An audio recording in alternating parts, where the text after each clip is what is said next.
Professional. Okay. Yeah. Hey, good evening, Oki. My name's Alan Friesen, and you would recognize Brother Scott Sweetman here. And this is H3 Health, Hope, and Happiness. Glad that you're here with us. We have a special guest tonight, Bryan Pichel. You'll get it. Okay. Brian Paschal. Right on. Just call it Bryan. Okay, and so he's with the Effects Health Therapy Center. Almost so close. Scott, you try it. Affects therapy here in Lethbridge. Absolutely. Hallelujah. There we go. Okay, and we are in the palatial studios of Effects Therapy. Whew. All right, so this is Just on that note, yes. Go ahead. it's a beautiful location here. I was really surprised when we came in. The feeling is really positive, and it's really open, and the feeling is great. It is. I just signed on as a client, and I met my massage therapist that I'm going to be seeing later on. So I'm super excited about being here. And you say that your patients can also use your red light thing. If they come here for treatment, they can use your red light. Oh no, your sauna. Yeah, it's an infrared sauna. So, Infrared sauna. Yeah. It's something we did when we started 6 years ago in our smaller clinic. We incorporated a infrared sauna. And then the decision was made probably at the same time we decided to put the infrared sauna in, not to charge for it. Beautiful. So it's it's definitely a nice thing to be able to do, especially in the winter months. But there is benefit to it. Before we get into that, though, Yeah. let's just back this up a little bit, Okay. So that our listeners and our viewers know what we're here for. So we've talked to Bryan a couple of times, and he has a really interesting perspective on health and wellness that we think is a great fit for our audience, and is unique, not just in its holistic approach, but in its really proactive approach to education as a foundation. So it's not just that moment of treatment. There's a lot more behind it in your mind. Absolutely. So I think almost in any kind of domain, when you don't have mastery of the subject and you approach it and you need service in that area, we could use mechanics. And you immediately become not intentionally, but talked over, right? It's their vernacular, it's their domain. So they talk like they would talk to another mechanic, and you're going, oh, I know That's singing over there. Yeah, and I used to be able to keep up until everything became the way it is now, and you're like, yeah, absolutely. It sounds like a space rock, but in that very same way, the health field is. We as practitioners, whether we're massage therapists or physiotherapists or acupuncturists or even psychologists, we'll have a set of terms, we'll have a set of approaches, kind of just some instinctual thinking that doesn't translate necessarily to a broader audience. So one of the things that was important to me is not to have clients feel that way when they come in here. And you spoke a little bit earlier about the atmosphere. We didn't want to go, of course, complete spa, because we are a functional remedial therapy clinic. But at the same time, we didn't want to go, T-bar, drop ceilings, white, and tell you that we're clinicians. So we found that vibe, and it all works together. The idea is that we have the opportunity to make ourselves available to clients as much or as little as they need it. So if clients do want to come in and they're just looking for maintenance, kind of their regular therapy treatment, a lot of our clients will have had these therapies before. They've incorporated these therapies into their life. They know what they want. We're there to facilitate that. Some are being introduced to it for the first time. So we want to be able to have every tool here where we can move the needle as needed. Alan, actually, when he introduced Bryan to me, you had some ideas and were really impressed by the educational perspective that starts in the treatment rooms, right from when you started the clinic, right, Alan? Yeah, well, very much so. And then when you were also talking about where you do the imagery in the treatment rooms to show, here's how this is working in your body, this is what we're working on, this is the challenge, that kind of thing. Absolutely. That's beautiful, right? That education. And like we share the same DNA as you, that our fundamental purpose for being here, we believe, is to help people get better health, right? Enjoy better health, because that's the asset you cannot have too much of, right? And if you have poor health every day, if a day is filled with pain and suffering and you can't do any of the things you enjoy, it's not a blessing in any way. Absolutely. But if you have the energy to do things that are important to you and the ability to move the way you need to move and to think clearly and just to kind of enjoy and engage and contribute in life, life is pretty sweet, right? Well, and it's absolutely about that quality of life, you know, and depending on, you know, where someone's starting point is, you know, they may feel that, hey, my quality of life has a certain limit just because of this. You know, in some cases there are adaptations that someone needs to make. You know, there's good. But there's patience required Yeah. too, right? Yeah. If you've been 20 years, you haven't been looking after yourself. It's not going to be 2 weeks and everything's back to what it was before. Like, this is a process, right? And you know, I think there's a spectrum of clients who understand that and who don't understand that. The quick fixes, you know, Even when we understand that, when we're in a lot of pain, sometimes we just will it not to be so. Right? Absolutely, it's that urgency that kind of frames the idea of what can be accomplished in a short time. We start to make up things like, oh, I can just get better tomorrow if this happens. But no, just in the sidebar. So yeah. You had mentioned before that you guys sort of have a unique relationship with accident-related treatments and claims. Yeah, I don't know if I would go on live and call it unique in the sense that a lot of places deal with motor vehicle accidents and, you know, different billing and stuff. One of the things that we've done though is try to democratize the knowledge and the understanding that people have when it comes to those types of accidents. You know, what care is needed in the short term, what care, you know, is kind of ongoing. In the That long term. perspective, though, of democratizing the information is unique because a lot of healthcare is about gatekeeping.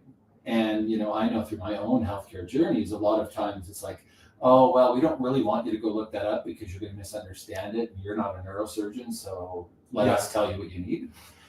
And that's true. I don't think I'm a neurosurgeon, but certainly being able to access information and find out gives me the peace of mind to get on board with the treatments being proposed. Well, and that's something that we got an opportunity to talk about last week was, you know, figuring out where to keep those gates. And, you know, the next thing I'm going to say isn't in any disregard for nutritionists or personal trainers. But in a perfect world, we'd all have the exercise science that a personal trainer does. We'd all have the nutritional background that a nutritionist does. When we get into the other domains, so for example, personal trainer to physiotherapist. Okay, now we're injured. Now we need that specific care, that education that kind of comes into play when we want to safely, you know, rehabilitate from an injury. Same thing with nutrition. You know, we have disease or, you know, some condition that requires alteration of our dietary intake. Well, we don't want to just be going on the internet and going, well, so-and-so told me to cut, you know, so it is about pushing those gates back a little bit and letting more people in. However, anybody wants to understand that, like I said, I don't want to go after the nutritionists and the personal trainers because we associate with them and we very much appreciate their work and other fields. But they can't be with you 24/7. It's it's choices you're making about your health. Right? And that's the reality. That should be the drive for, you know, that people find to say, hey, should I know this? Especially when information's, I think what we went through, and I don't have much to, you know, back me up on this, but it's a feeling. We went through a time where so much information was coming out. The internet was new. A lot of bogus material was on there, and those claims that, oh, you looked that up on the internet. Yeah. Those were valid. But I think in a lot of places it sorted itself out, and there is just so much information. And so one of the things that we that I talk about when it comes to achieving actual change is we talk about the urgency. So urgency to desire. So urgency is an extrinsic motivator. I have a condition, things are getting out of hand, injury, this, that. Those are the reasons to do something. But idealistically we would want to get to or start with a more internal, intrinsic form of motivation.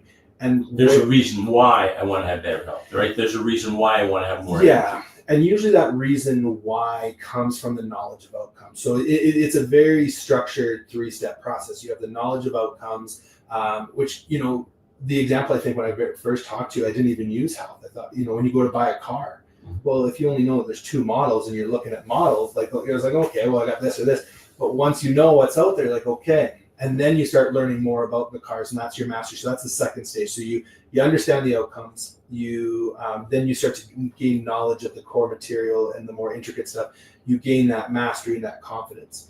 What that allows for is someone, especially the confidence part, to actually practice these things. And then the third thing that happens is what's called satisfaction. You get those achievements, and that then starts the loop, because now you go, okay, well, what else is there? Mm-hmm. And then what else can I tweak? What else can I change? Yeah. What else, if I did this? Or you can try. What else can I try? Maybe I should try this. We'll see how that works. That, absolutely. But also, what else is possible for me? Yeah. You see this in athletes almost inherently. They push a boundary and they go, well, what would it feel like if I can do this or that? Yeah. And so they're always looking for that new knowledge of outcome, and then learning, and then going. We don't see it in ourselves a whole lot. Life is busy, life is stressful, and a lot of things are they're urgent, they're passed on. So yeah, when we talk about that approach to health, just exploring. Yeah. Exploring is what would you say? And we always try on HSP to really make sure that There's there's water. Yeah, there's a couple of cups right up Do there. you want some? I'm good, but sorry, we should have put them on the table. You could have drank out of mine now. I could have. Thank you, Scott. Yeah. I appreciate that. No problem. We've been friends for a long time. I'll share my canteen with you. I appreciate that, brother. But no, what I was going to say, Bryan, is that we're always trying to encourage people to think about their own responsibility for their health and happiness. There's a lot of support out there.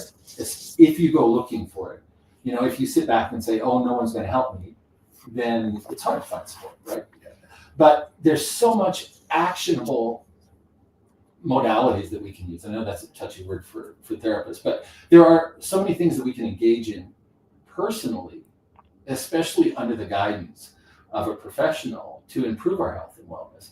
What would you suggest to people that are sitting, watching this or listening to it on their way to work, and they're thinking, yeah, I haven't been feeling great lately, or I've been having this pain, or whatever they're dealing with? What's that first step to get into that cycle you were talking about? The first step is taking a step backwards, pardon me, and not picking one thing that they want to improve upon, and then researching the heck out of that and trying to figure it out. Right.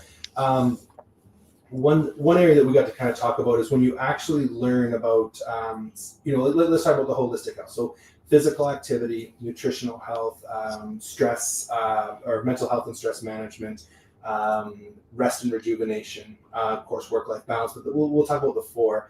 And when I speak about physical activity, we're not talking about physical health. Physical health is nutrition. It is, when we talk about Great holistic, distinction. yeah. So when we talk about holistic health is usually physical health, mental health, and emotional well-being. And those 3. When we talk about the approach to it, we do separate physical activity, because that's the actual movement of skeletal muscles and everything involved with that. So it's a nuanced distinction, but it is important if you're looking at it. So when we say research everything about physical health, that would include nutrition, that would include whatever. And then we have to get into the mental health. But when we talk about physical activity, learn everything we can. When we break these ideas into their core building blocks, so with physical health, physical activity, we look at endurance, balance, mobility, and strength. Whereas a person might go, well, I'm not strong enough, or they'll have maybe 1, maybe 2 of the metrics by which they're going to measure their physical activity. When you look at nutrition, you're looking at digestive health, energy efficiency, metabolic health, and of course, body composition. We know this, probably everyone's focused on body composition. They're going, oh, I got to eat for this and do that. The point is, when you look at all of the subjects and you start block or chopping them up like that, you actually get more points, of kind of reference for yourself. And then you find, okay, well, you don't look at your physical health or your physical activity. Sorry, I'm going to catch myself. Physical activity, your nutritional health, to go, this sucks, this sucks, this sucks, this sucks. And then you get that, I'm not going to say depression, but I'm going to say that discouragement, right? Yeah. That's the D word I was looking for. I'm not going to do I'm anything. so that far behind, right? It doesn't matter anymore. But when you start evaluating, like, you know what? Okay, body composition might not be the way I want it, but I am, metabolic health, digestive health. Now, granted, there are specific ways to, measure and evaluate these, so you can't just go, I think my metabolic health is pretty good. So we're not doing that. But when you now have 16 or 20, or 30 points that you're looking at and measuring, and all of a sudden you find out you're 18 out of 30 or you're 20 out of 30. That's a lot better than being 0 out of 4. Exactly. Right? There's reason. Hey, let's focus on the strengths, right? Absolutely. Even if your big strength is that you sleep well. Yeah. Good on you. Sleep is important. Well, absolutely, because when you tie that into stress or your mental health and stress management, sleep is a huge component. And one of the things that we teach about in our extended wellness programming, and we've had a chance to kind of talk about the different ways we do that, is the absolute interconnectedness between the two. And we actually focus on each subject, but in a unidirectional way. So, obviously nutrition and physical activity are connected, but in which ways does physical activity affect nutrition, and in which ways does nutrition affect physical activity? And then what you do is you get that, matrix of all of the different kind of combinations. And so what someone starts to experience is improvements in one area starts to actually equal improvements in another area. So it's not that, okay, again, we got all these 16 or these 20 kind of points that we're looking at, like, oh, that's a lot. Well, no, we do this. By the time we go over to this one, hey, we're halfway there because of our, we talked about sleep. Well, now we get into the mental health side. You're like, you know what, I've been sleeping better. This has already improved that. Nutrition improves, of course, with sleep. And so does, repair of muscles and stuff. So, in a question on that point is, in a facility like yours, where you have there's acupuncture, there's massage therapy, there's all types of therapy that are going on here. Is it a coordinated effort then? I know a lot of people, like their chiropractors in one place, and their massage therapist is in another place. And is there a benefit to that? I don't know how you describe, just community treatment. Coordinated care for sure. Thank you. Yeah. We definitely have the first best step towards proper application of coordinated care. That was a big mouthful. I just that was good. Well done. Okay, but and that is having all of these modalities under one roof. We have massage therapy, acupuncture, physiotherapy, registered psychology, and chiropractic care. And extended hours to accommodate people's work schedules. The commercial break. Yeah. That's pretty important, right? I love it. Yeah. As you pointed out, which I didn't think of this. 7 days a week. Yeah. 8 a.m. to 8 p.m. Nicely done. I love it. Okay. And as Bryan pointed out to me, I didn't think of this before. Employers will generally say, oh, you've got a dental appointment. Okay, it is infrequent and people don't like going to the dentist. But if it's a massage appointment, A little bit of a they say, oh, are you really? You have to take time off work? Alan's going for his third massage this week. Get back to the office. Exactly. So to accommodate that and make it easier for people to get the care they need, and even massage. Massage isn't just massage.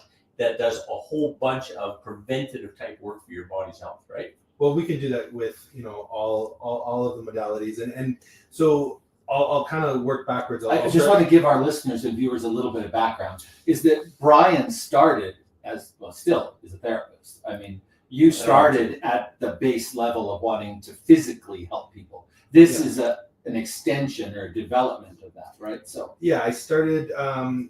I left another industry, oil and gas. I'd gone to school for business before, and I looked at not the age I was getting. I was still pretty young back then. I felt like business ages you for sure. Yeah. It's a whole interstellar type thing. I'm on the planet, but you age quick.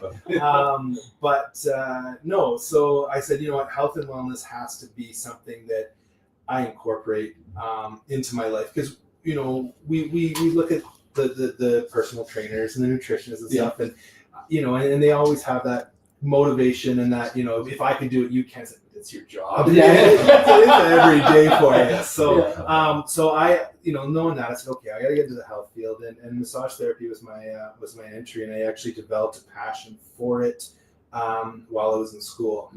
Or pardon me, not while I was in school. No, I went to school thinking, okay, I want to learn everything I can about massage therapy, because if I do open a clinic and I hire people and I get into this, I want to be able not to have to rely on somebody else's authority on the subject, rely on my own. Just before ending my program and then opening our clinic, I've only ever worked for Effect Therapy, because built it right after I graduated. So after that, though, it was okay. I'm hooked. I enjoy this. The time to do it now with everything is a little bit cumbersome, I guess, to find. I don't know if I'm saying that right, but no, it's that's where I started. But the idea was to always have the modalities come together. It's definitely easier said than done. Practitioners have their own motivations as to how they want to treat. We talked about coordinated care. Having everybody under one roof is great, as a great start. But anybody that's doing what I'm doing will understand that you're going to get just in the same way you're going to have clients with multiple approaches to how they want to have therapy. Massage therapy is a great example of multiple approaches to massage therapy. We have spa and body work kind of on one end of the spectrum.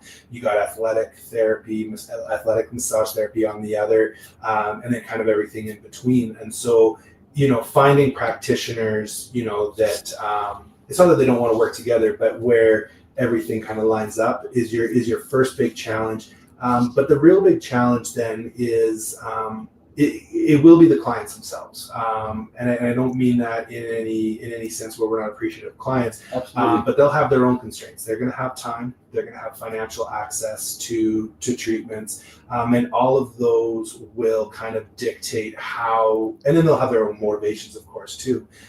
That'll all dictate how they approach therapy individually and coordinated. So we absolutely try our best to make everything available for everybody. And we have a lot of examples in the clinic where you'll see client names and they're going to pop up in all the different columns and stuff. And it's really, really good to see.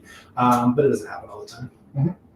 We remember when we did a kind of a little review on Eat Well, Move Well, Think Well. Yes. That book. Mm-hmm. Yeah, by what's his name again? Dr. James Chestnut, I think. Chestnut, yeah. Yeah, Canadian doctor out of Vancouver, Dr. Chiropractic. Yeah. But anyways, the principles in terms of eating well, like choosing well for your body, whatever fuel is going to make your body work best, kind of a thing.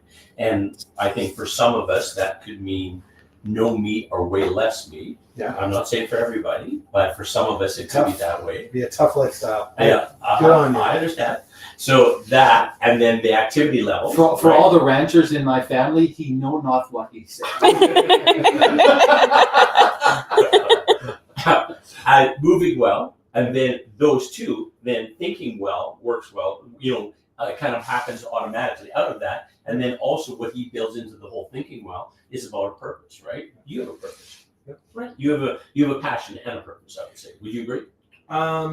Yeah. If I'm contrasting, say, mine, again, not against, but beside his, I think what is very evident is a framework that works. So I kind of alluded to the framework that I like to use, which is knowledge of outcomes. But it sounds like if you were to put the two together, you'd be able to draw parallels from one to the other. For sure. And I think that's what's kind of nice is that we can take, I don't know if I call them liberties, I'd call them creative approaches, but still remain within sound science and efficacy. Mm-hmm. When because everyone needs a certain way to think of it. That's why we have metaphors and analogies, right? Is because you basically, take your thinking of this and that same way to think, now just superimpose it on this concept. If I think about it the same way. And so when we have those, it's great that people have kind of different ways to approach it, especially if they're successful in helping people get to the end. Not the end, but to get to where they want to go. Yeah, exactly. And to so many times people kind of don't kind of give up to say, oh, when my dad was 60, he could barely walk and had a heart condition, and oh, I'm coming up to 60, right? And without considering about making any changes or trying something different, that kind of thing. Yeah. I'm a big proponent. What do you think of this? About fasting, everything that you do in your life, fast for a period of time. So take a break from it, whatever it is, just for a period of, a few days kind of a thing. Like with food, like even if you use the Prolon thing, then a week fast is fairly comfortable to do. I usually do. Fairly comfortable. You're talking to two big guys. Yes. And he gets one beer then. Oh no. Fairly comfortable. Well, I normally do from Saturday night to Sunday morning, the first weekend. We've gone to sitcom world. Yeah. All right, fine. Okay, if you're just going to minute, I'm going to stop talking. I apologize. I'll pick up where you left Okay, off. you know what? I don't fairly comfortable not eating for a week. Sorry. Let's stop that for a second. Employed wellness is amazing.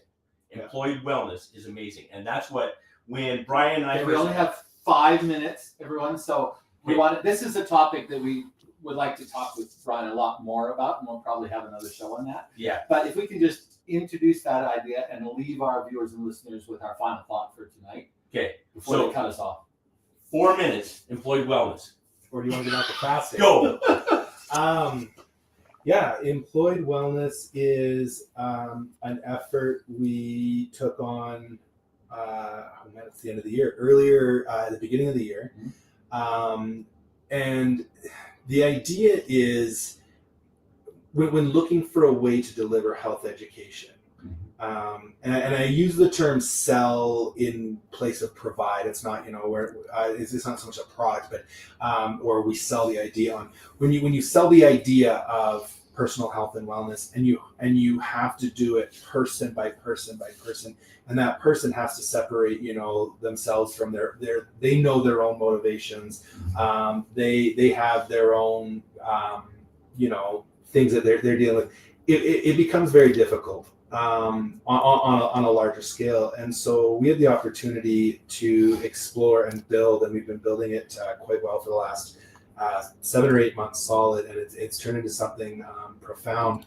But the Employed Wellness Program essentially does what we've talked about all this show, but at an organizational level.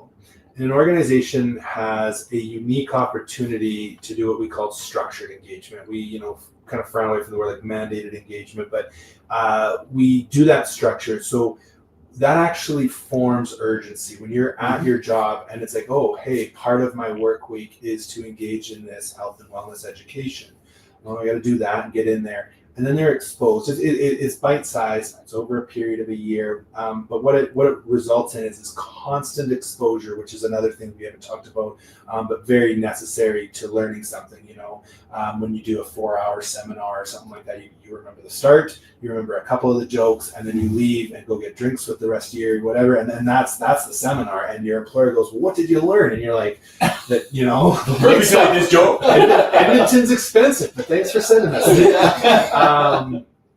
No, so we get that urgency, and then we expose the program exposes people to those health outcomes. It introduces knowledge and mastery, and the idea is that naturally we take people from the structured engagement to that more natural feeling. And that way, at that point, when organizations introduce workshops or they introduce other wellness initiatives, they're adopted. Like, oh, you got more, as opposed to starting with those first and going, oh my God, you have to do another one of these.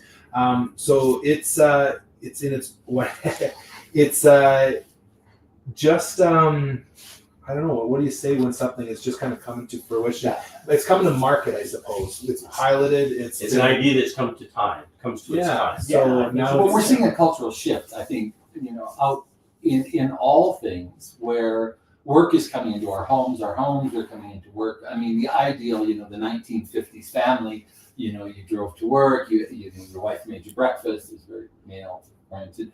You drove to the factory or the office. You know, you punched a time clock, and then you went home. You know, you had a martini, you watched the show, and went to bed.